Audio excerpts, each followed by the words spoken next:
Top target online platform पर आप सबों का स्वागत है। पिछले दिन हम लोग संधि पढ़ रहे थे। संधि में स्वर संधि पढ़ गए, व्यंजन संधि पढ़ गए और विसर्ग संधि शुरू किए थे। तो अधूरा रह गया, पूरा नहीं कर पाए। आज पूरा करेंगे उसको। और फिर शुरू से ही विसर्ग संधि की परिभाषा और विसर्ग संधि के भेद यहां से हम लोग पढ़ेंगे। तो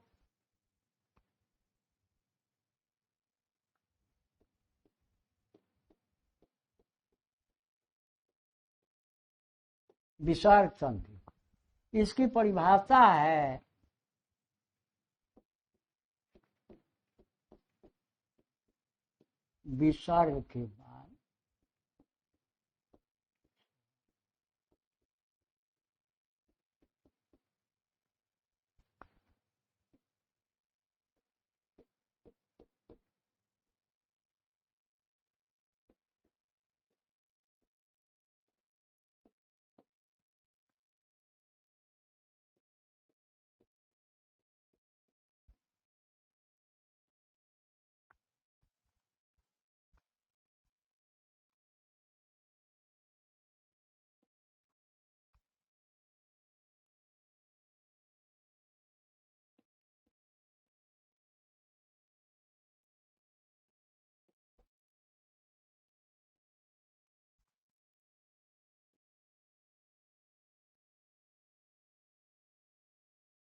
विसर्ग के बाद विसर्ग के बाद स्वर या व्यंजन वर्णों के मेल से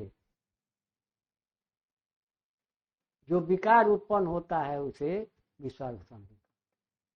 यानी पहला वर्ण जो होगा विसर्ग होगा। विसर्ग के बाद स्वर वर्ण भी आ सकता है या व्यंजन वर्ण भी आ सकता है। और दोनों के मेल से जो बदलाव होगा, जो विकार होगा, जो परिवर्तन होगा, उसको विसर्ग संधि कहेंगे। अब इसका पहला नियम है, ऐसे बतलाए थे लेकिन फिर देखिए।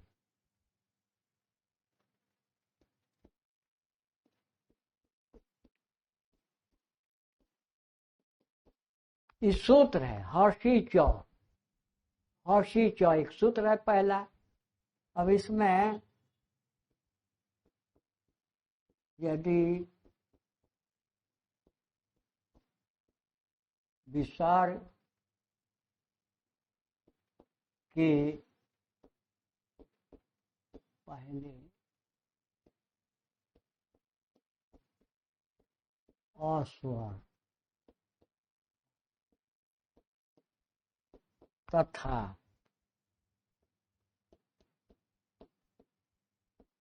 बाद में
देखिए इस सूत्र है हर्षी च, यदि विसर्ग के पहले अस्वर रहे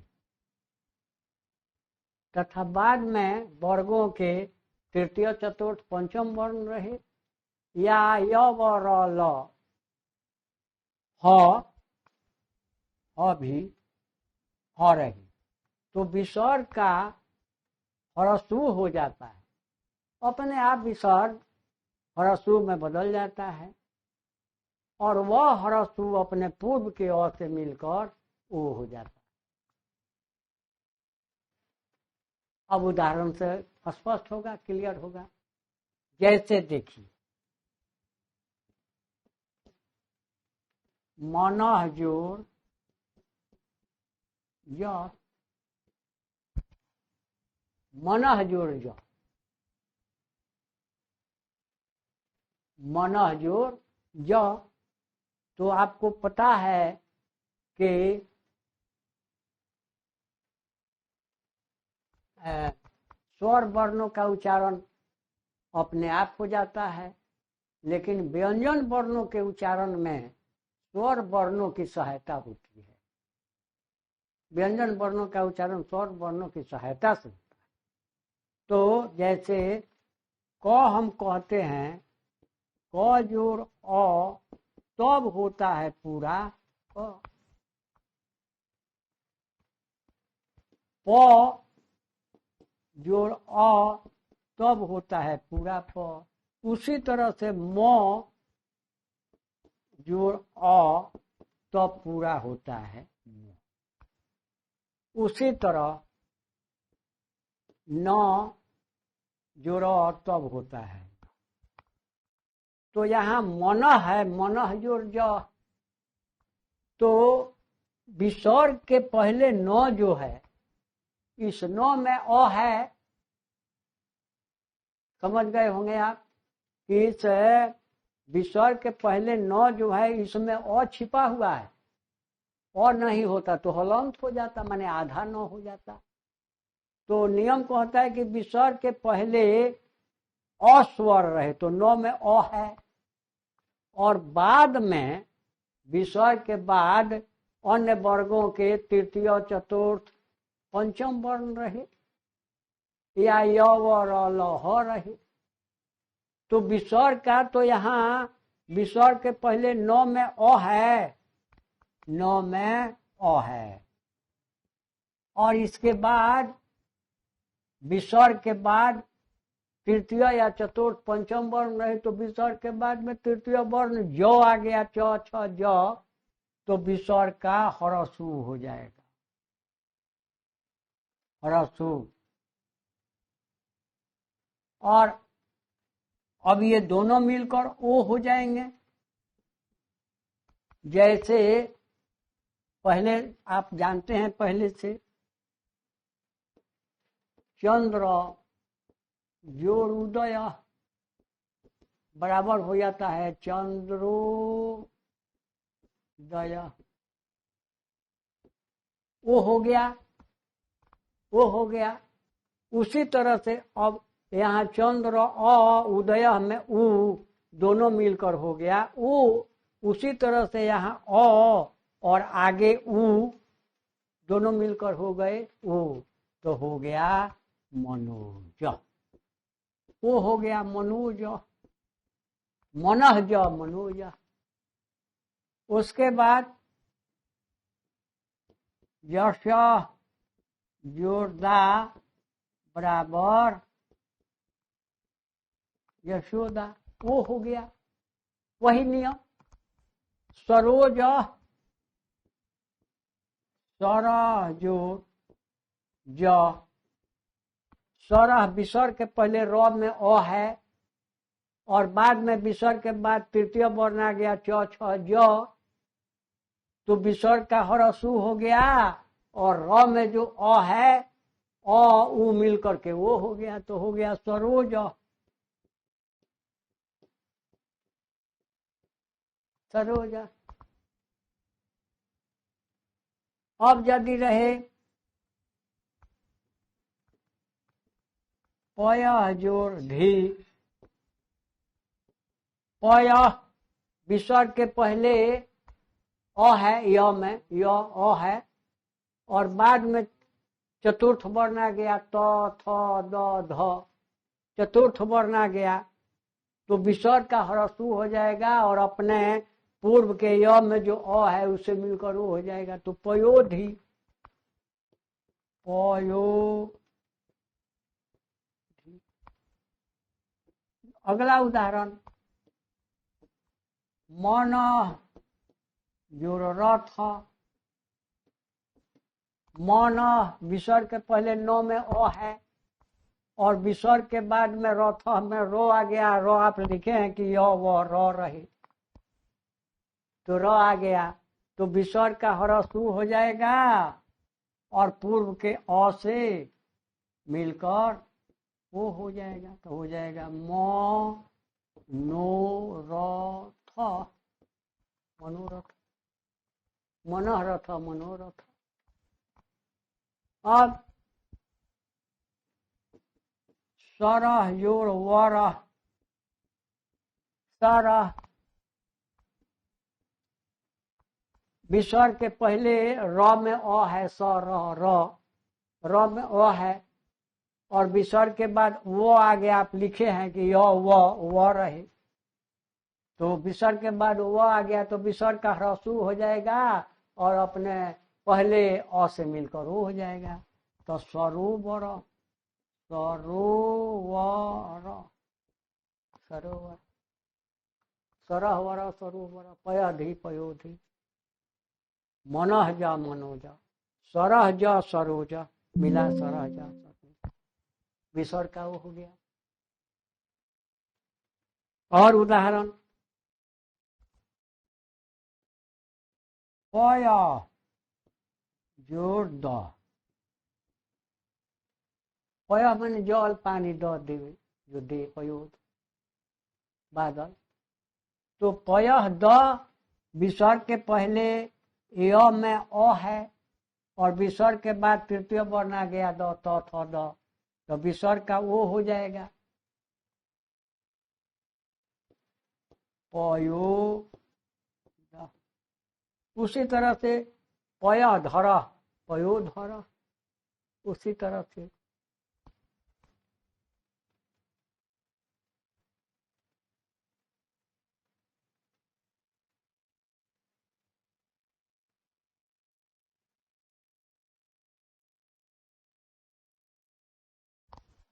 पूरा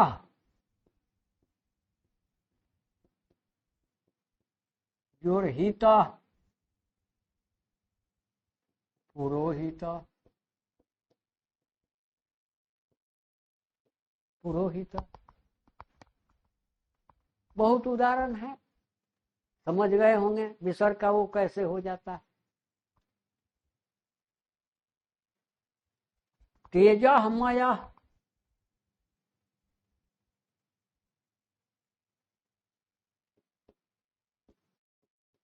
तेज जोड़ मय। अब तेज विसर्ग के पहले जो में अ है और उसके बाद विसर्ग के बाद म पंचम वर्ण आ गया, प फ ब भ म। आप लिखे हैं कि तृतीय चतुर्थ पंचम वर्ण रहे तो म आ गया तो विसर्ग का ह्रस्व हो जाएगा, अपने पूर्व के अ से मिलकर वो हो जाएगा तेजोमय। तो हो गया तेजोमय।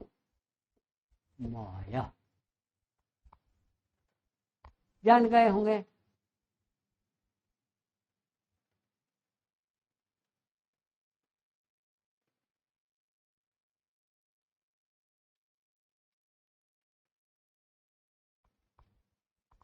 मिटा दी।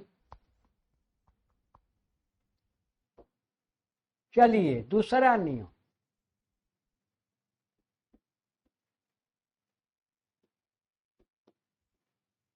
यदि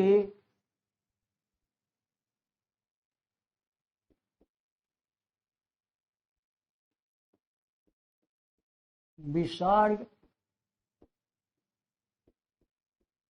के बाद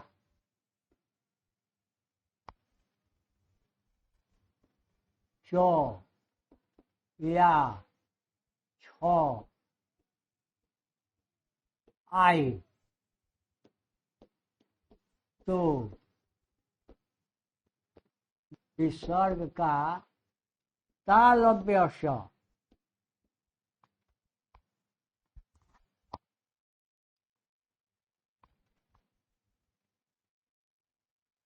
हो जाता है। यदि ट या ठ आई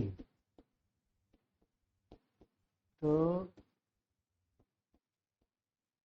विसर्ग का मूर्धन्य स हो जाता है। जैसे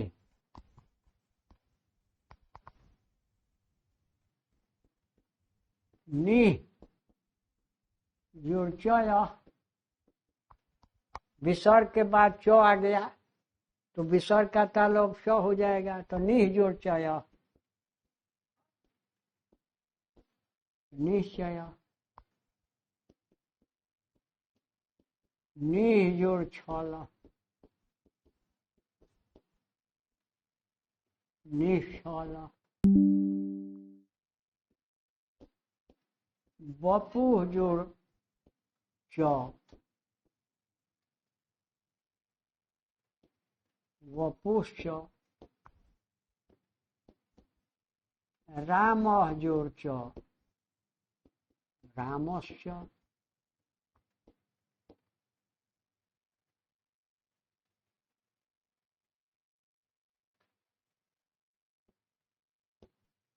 धनु जोड़ टंकार तो धनुष टंकार मूर्धन्य च हो गया। अगला नियम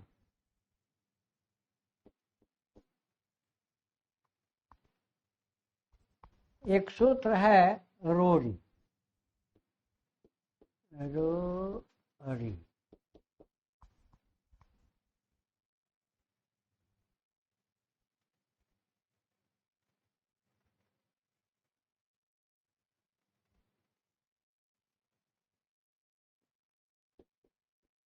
यदि विसर्ग के बाद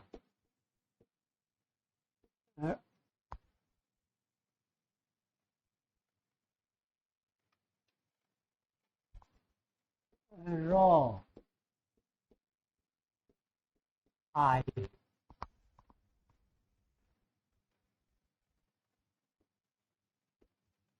तो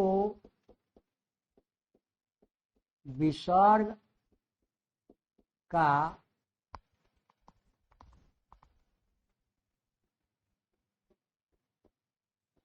पहला स्वर दीर्घ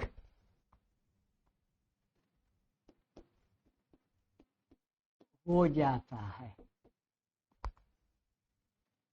तथा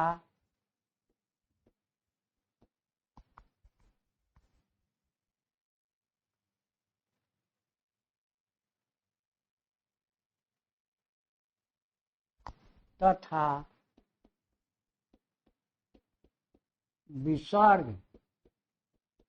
का लोप हो जाता है।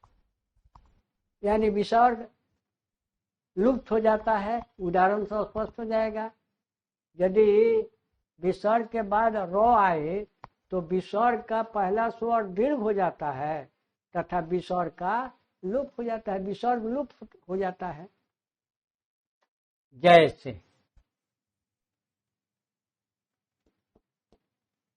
निजोर रोगा। देखिए विसर्ग के पहले नियम कहता है कि यदि विसर्ग के बाद रो आए तो विसर्ग के बाद रो है, रो आ गया तो विसर्ग का पहला स्वर जो है दीर्घ हो जाता है तथा विसर्ग का लोप हो जाता है। तो निह जो रोगई हो जाएगा, विसर्ग के पहले नौ में ह्रस्व जो है दीर्घ हो जाएगा, नी विसर्ग लुप्त हो जाएगा, रो ग। दूसरा उदाहरण, नी जोर रव, विसर्ग के पहले नौ में ह्रस्व स्वर है और बाद में विसर्ग के बाद रो आ गया, तो विसर्ग का पहला स्वर जो है दीर्घ हो जाएगा नी, अब विसर्ग का लोप हो जाएगा रव, नी रव। उसके बाद दुह जोर राज, विसर्ग के पहले दो में ह्रस्व स्वर है तो दीर्घ हो जाएगा, दू विसर्ग लुप्त हो जाएगा, राज दुराज खराब राज।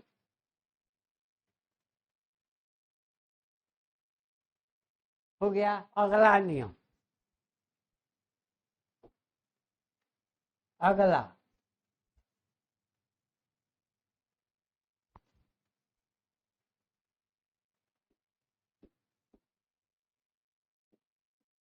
स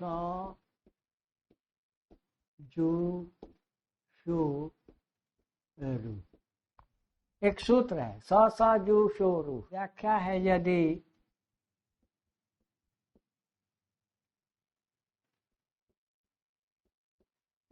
विसर्ग के पहले अ आ को छोड़कर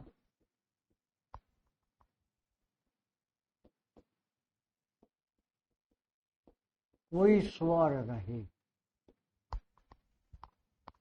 यदि विसर्ग के पहले अ आ को छोड़कर कोई स्वर रहे तथा बाद में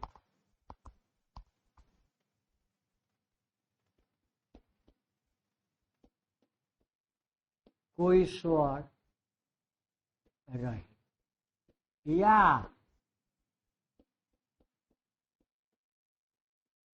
वर्गों के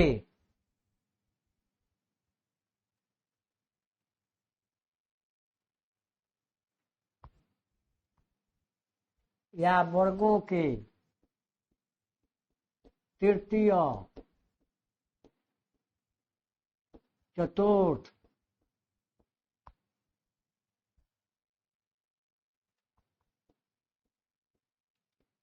पंचम वर्ण रहे तो विसर्ग का र हो जाता है, विसर्ग का र हो जाता है। जैसे, यथा माने जैसे, तथा माने वैसे, जैसे नी जोर उपाय, निह जोर उपाय, विसर्ग के पहले नौ जो है, नौ में ह्रस्व स्वर है, हर्षिकार ह्रस्व इकार ह्रस्व स्वर है, अ या आ नहीं है। और नियम कहता है कि यदि विसर्ग के पहले अ आ को छोड़कर, अ चाहे आ को छोड़कर कोई स्वर रहे तो ह्रस्व स्वर हर्षिकार है, तथा बाद में कोई स्वर रहे और बाद में कोई स्वर रहे, या वर्गों के तृतीय चतुर्थ पंचम वर्ण रहे तो विसर्ग का र हो जाता है। तो कैसे विसर्ग का र हो गया? तो नी अब विसर्ग के बदले र और उपाय में हरसु पाय निरुपाय। अब दूसरा उदाहरण,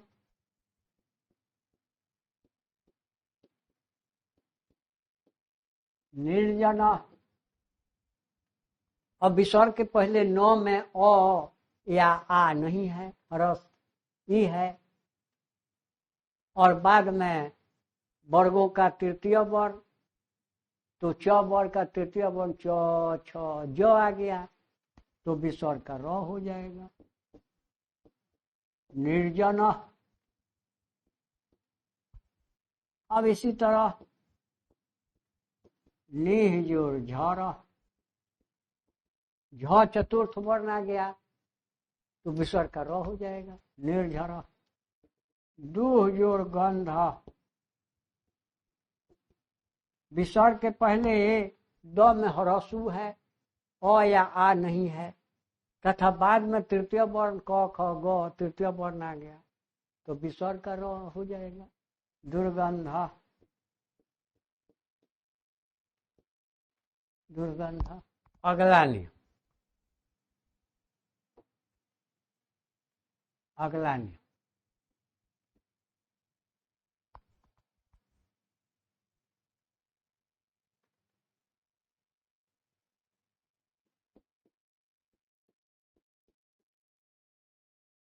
विसर्ग के बाद क ख प फ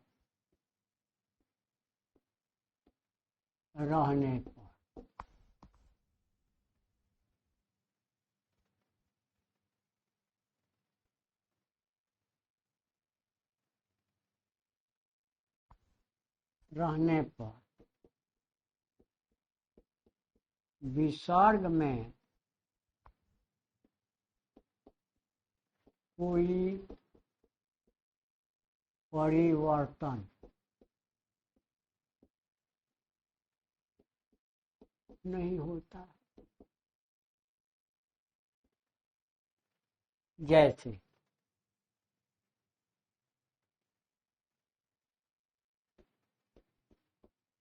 प्रातः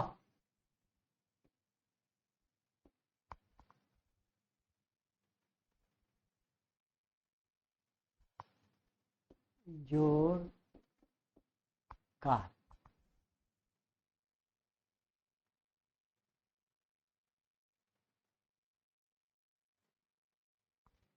प्रातः जोर काल, अभी ज्यों का त्यों रह जाएगा, प्रातः काल। उषा जोर काल, ज्यों का त्यों उषा काल। अंतः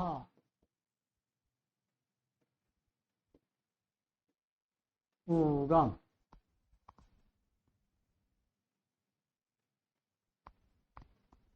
ज्यों का त्यों अंतः पूरम।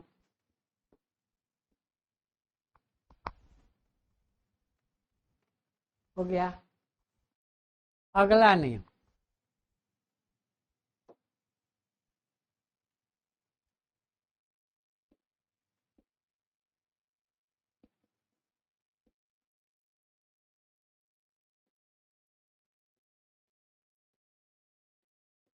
जिस विसर्ग का स हो जाता है, दंत स हो जाता है, उसे सत्व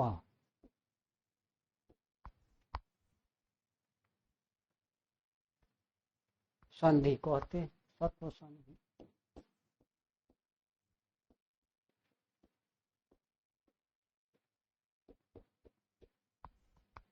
कहीं कहीं विसर्ग का र, कहीं कहीं विसर्ग का तालब स, कहीं कहीं विसर्ग का मूर्धन्य स और कहीं कहीं विसर्ग का दंत स हो। जैसे इतः जोड़ ततः, विसर्ग का दंत स हो जाएगा। इतस ततः, इतस तथा, ततः जोड़ ते, तस्ते, विसर्ग का दंत स।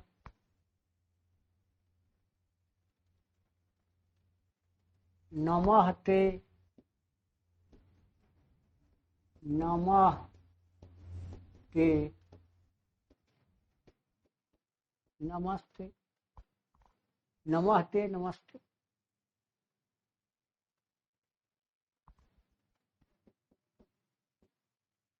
शिव जोड़ तथा, शिवस तथा, समझ गए होंगे। अगला अगला नियम,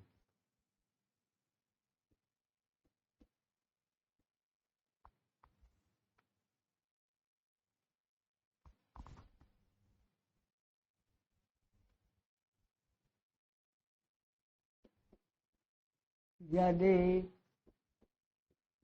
विसर्ग के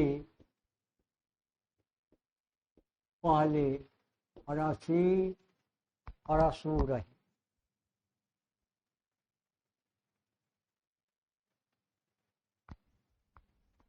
हरसी हरसू रहे, तथा बाद में क ख फ तो विसर्ग का मूर्धन्य स हो जाता। यथा, इसमें से कई बार परीक्षा में आ गया है।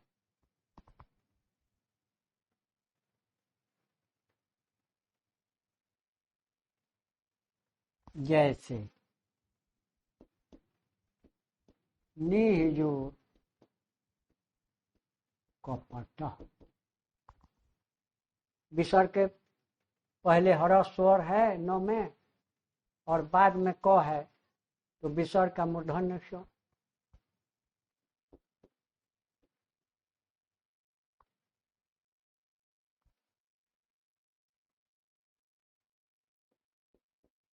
निष्कपट,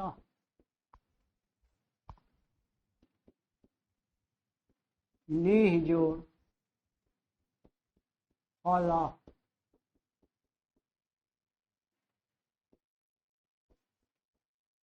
निष्फल, निह जोड़ पाप, निष्पाप, जोड़कार, बहिष्कार,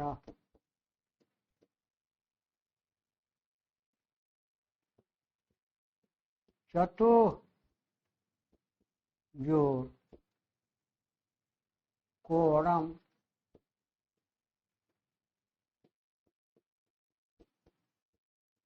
चतुष्कोणम, बहि जोड़ कृता,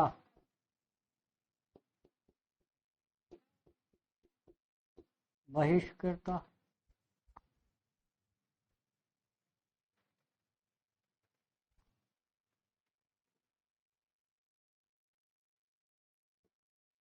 दुह जोड़ कृता, दुष्कृता,